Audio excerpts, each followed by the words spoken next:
Gracias a las autoridades de la casa y al foro por la invitación.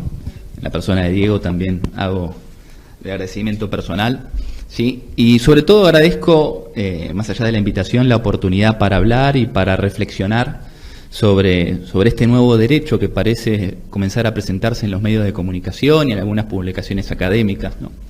Porque me parece que hablar del derecho a la desconexión es una oportunidad para reflexionar sobre distintas cosas. Primero, sobre la forma en que nos vinculamos, tanto con los otros como con nosotros mismos. Segundo, sobre ciertas instituciones del derecho del trabajo. ¿Sí? Tercero, cómo interpretamos distintas instituciones del derecho del trabajo.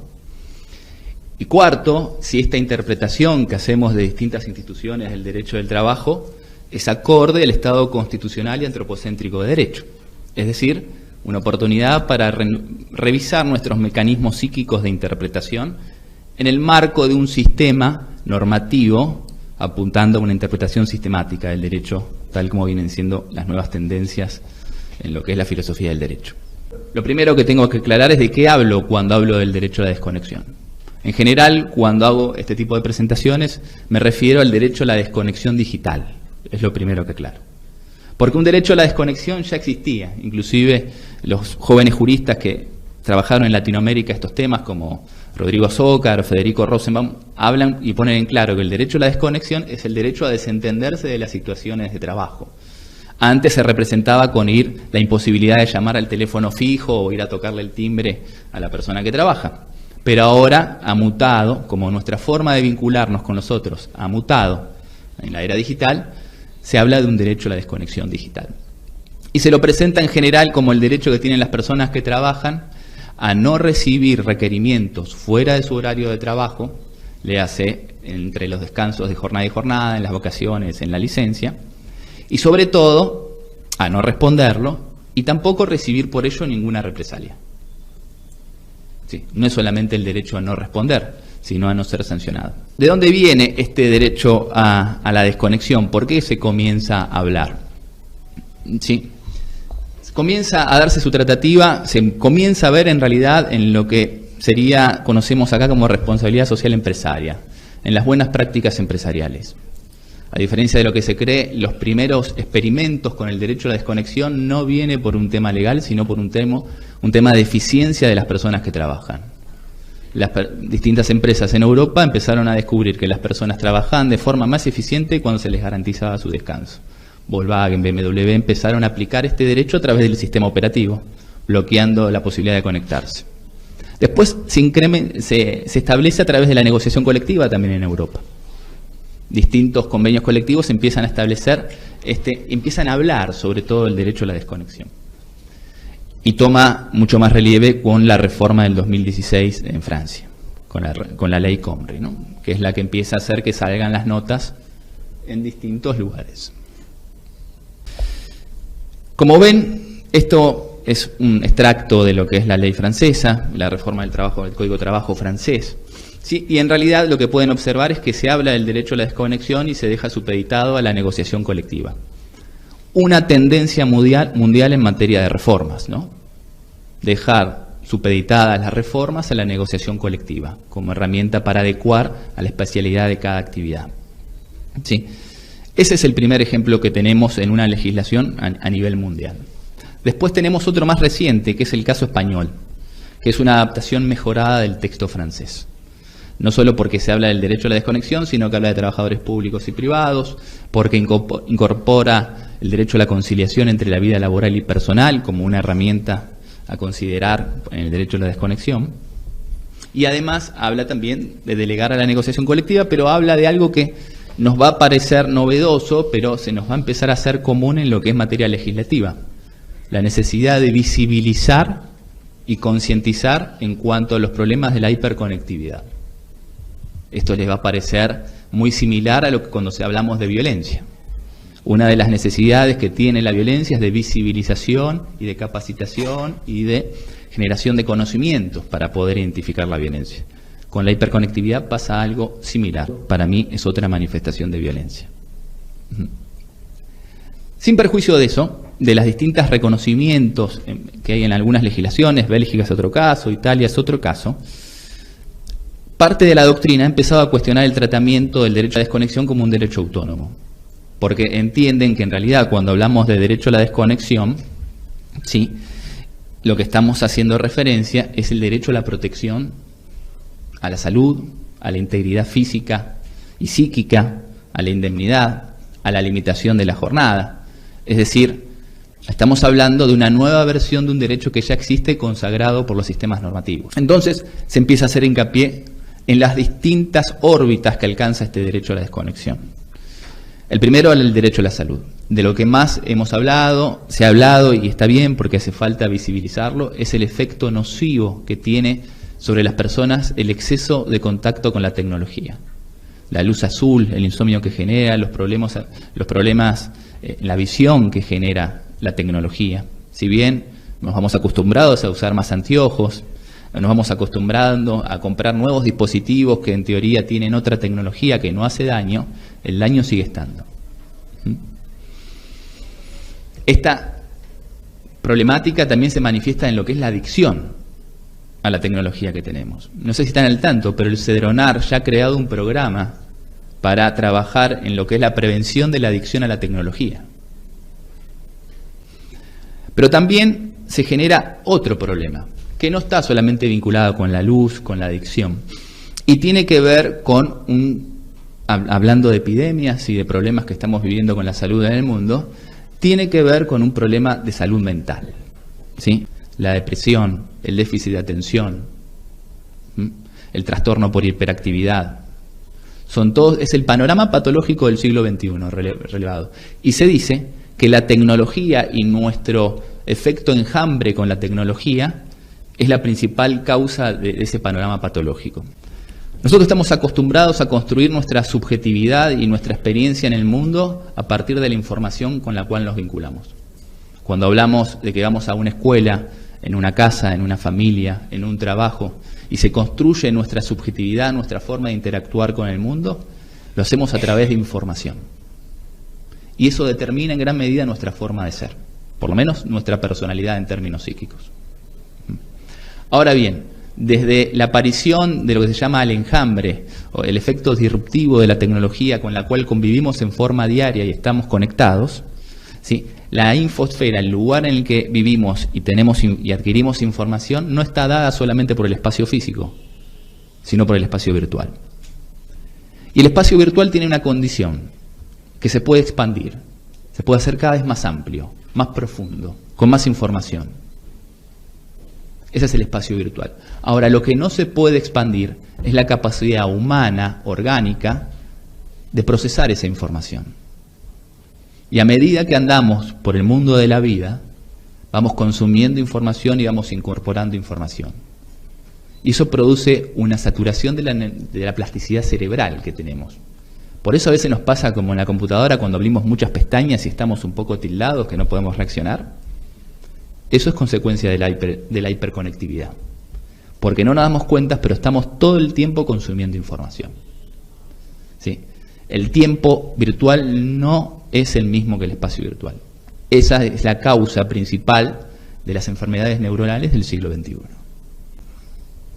Si nosotros nos ponemos a analizar este breve panorama que les he dado, se tomarán conciencia de que en realidad cuando hablamos de derecho a la desconexión y los fundamentos por los cuales se legisla, son los mismos fundamentos sociales, económicos y biológicos por los cuales se decidió establecer legislación en materia de jornada.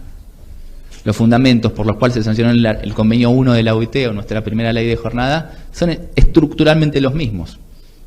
Y aquí por qué Azócar Simonet, por qué Rosenbaum, por qué el mismo Héctor García, en una publicación que hizo en Uruguay, dicen que no presenta nada novedoso el derecho a la desconexión.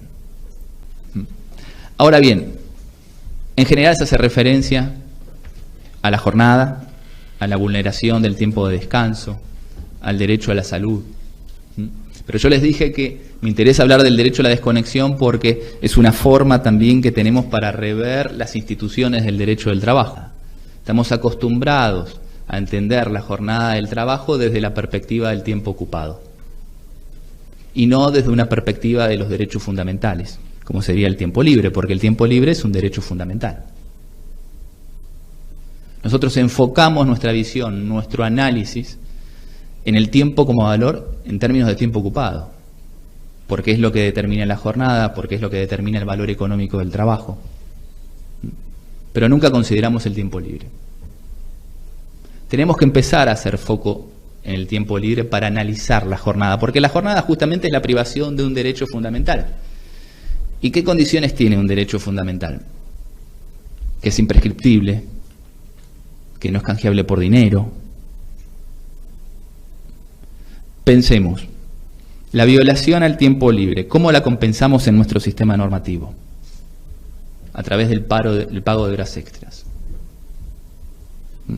Si estamos hablando de un derecho fundamental, ¿no hay una contradicción entre el sistema normativo y el sistema de instituciones que tenemos del tiempo ocupado? Por supuesto, en una economía de salarios bajos, el pago de las horas extras es determinante por ahí para llegar a fin de mes. Pero tenemos que empezar a pensar cómo pensamos las instituciones tradicionales del derecho del trabajo. Y también tenemos que empezar a pensar cómo pensamos, ¿sí?, la interpretación de las instituciones tradicionales del derecho del trabajo. Porque aún hoy leo jurisprudencia que se cita y se recita, ¿sí?, sobre la carga de las horas extras, ¿sí?, que las horas extras deben ser acreditadas de forma fehaciente y contundente. Pero siendo, en un análisis funcional, siendo coherente con el estado antropocéntrico de derecho, digamos, una violación a un derecho fundamental tiene que ser acreditada de forma contundente, o no conocemos varias teorías de cargas dinámicas y otros nombres sobre la prueba como debería funcionar. A esto me refiero, ¿sí?, con que debemos empezar a revisar la forma en que interpretamos nuestro sistema normativo, ¿sí? Yo siempre digo que el abogado laboralista es una especie, es lo más parecido a un filósofo dentro de lo que es el operador jurídico.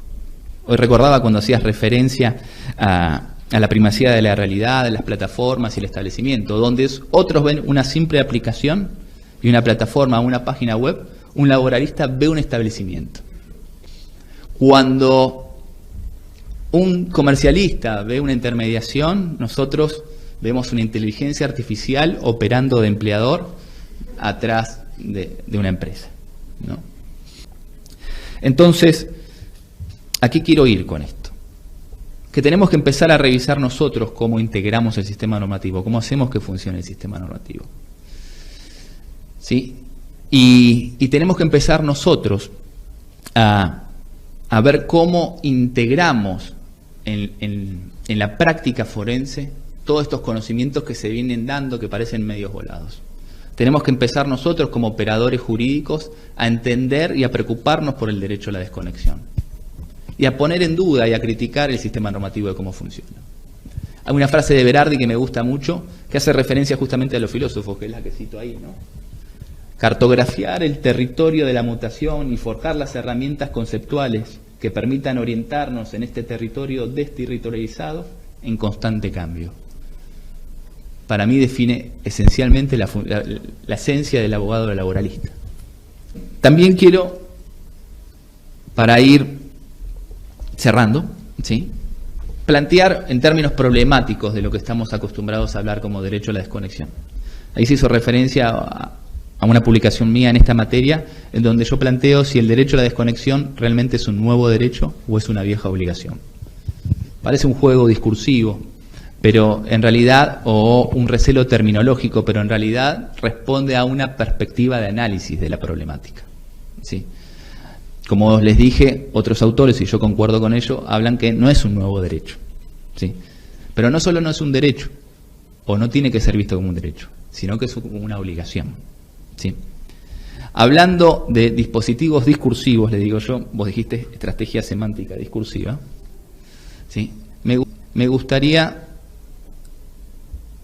compartir con esto una breve lectura de un libro de Hahn que se llama La sociedad del cansancio, ¿no? Y habla justamente sobre una sociedad moderna que está empezando a desarrollarse masivamente en Europa y que nosotros estamos empezando a ver quizás en algunos fenómenos aquí en Latinoamérica. Hahn sostiene: la sociedad del siglo XXI ya no es una sociedad disciplinaria, sino una sociedad de rendimiento. La sociedad de rendimiento se caracteriza por el verbo modal poder, poder como posibilidad, poder sin límites. Su plural afirmativo y colectivo, yes, we can, expresa precisamente su carácter de positividad. Los proyectos, las iniciativas y las motivaciones reemplazan a la prohibición, el mandato y la ley. El sujeto de rendimiento está libre de un dominio externo que lo obligue a trabajar o incluso lo explote. Es dueño y soberano de sí mismo. De esta manera no está sometido a nadie, mejor dicho, solo a sí mismo. En este sentido se diferencia el sujeto de obediencia. La supresión de un dominio externo no conduce hacia la libertad, más bien hace. Gracias. Bueno, gracias. Más bien hace que la libertad y la coacción coincidan. Así, el sujeto de rendimiento se abandona a la libertad obligada o a la libre obligación de maximizar el rendimiento. El exceso de trabajo y rendimiento se agudiza y se convierte en autoexplotación. Esta es mucho más eficaz que la explotación por otros, pues va acompañada de un sentimiento de libertad. El explotador es al mismo tiempo el explotado. Yo creo que Hahn, una de las cosas que tiene es que fue un gran escritor, por eso está muy de moda, ¿sí? Refleja como nadie estos dispositivos discursivos en donde nosotros nos autoexigimos y nos ponemos al borde del colapso, donde se generan justamente este panorama patológico de las enfermedades neuronales. Entonces, en este contexto, en donde, digamos, la relación asimétrica entre dos personas ya no está dada por el establecimiento normativo que establece que uno manda y otro obedece, sino que es la misma persona que se autoexige y autoexplota, hablar del derecho a la desconexión es como hablar de literatura, porque las personas, en pos de competir, de demostrar suficiencia, su capacidad para trabajar y ser los mejores, seguramente no van a terminar nunca sus jornadas. Y esto llama a la reflexión que nos pasa a nosotros como operadores jurídicos, inclusive los que somos autónomos, empresarios de nosotros mismos. ¿Cuándo paramos de mirar el teléfono? ¿Ejercemos nuestro derecho a la desconexión con los clientes? Esto nos tiene que llamar la atención. Entonces, tenemos que empezar a hablar del derecho, sí, pero sobre todo hacer hincapié en la obligación empresarial de arbitrar los medios técnicos, ¿sí?, para garantizar que la persona no pueda responder fuera del horario de trabajo. Les decía que para mí la hiperconectividad es la manifestación moderna de la violencia en el mundo del trabajo. Y esto se los dejo para pensar, ¿sí?, justamente siguiendo la teoría de Hahn, el exceso de positividad. ¿No constituye la hiperconectividad una práctica inaceptable en los términos del artículo 190? Obligar a los trabajadores de alguna manera a responder los mails o no hacer nada para que eso no funcione, ¿no podría considerarse una manifestación de violencia, de práctica o comportamiento inaceptable?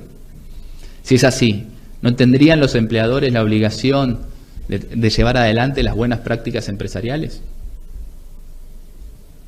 con respecto a lo que es el derecho a la desconexión?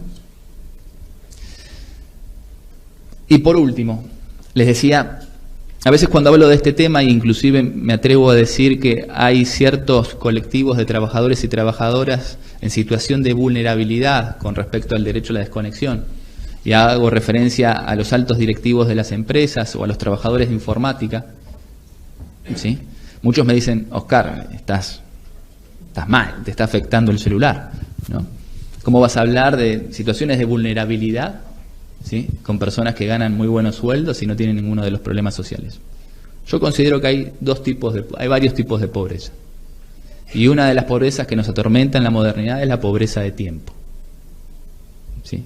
Inclusive en términos modernos de economía se habla de apropiación del tiempo y del cognitariado. Entonces, recordé una conferencia de Borges que hablaba del tiempo, y recordé sobre todo una cita que Borges hace de San Agustín, que es la que está ahí, ¿sí? No en el tiempo, sino con tiempo, Dios creó el cielo y la tierra. Mis convicciones laicistas me hacen modificarla.